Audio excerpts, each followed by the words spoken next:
Tiniyak ng Northern Police District ang kanilang buong pakikipagtulungan sa isinasagawang investigasyon ng Investigation Monitoring and Inspection Service ng NAPOLCOM kaugnay ng umano'y arbitrary detention at incriminatory machination laban sa isang Jason F. De La Rosa.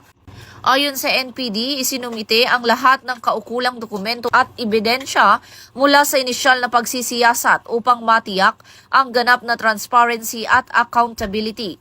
Bilang bahagi ng agarang aksyon, epektibo noong Agosto 5 ngayong taon, inalis sa kanilang pwesto ang substation commander ng Substation 2 at iba pang kaugnay na tauhan. Isinuko rin ang kanilang mga service firearm at pansamantalang inilipat sa NPD District Personnel Holding and Accounting Section habang patuloy ang isinasagawang criminal at administrative proceedings. Iginiit ng NPD na nananatili silang tapat sa prinsipyo ng disiplina, integridad at pananagutan sa kanilang hanay.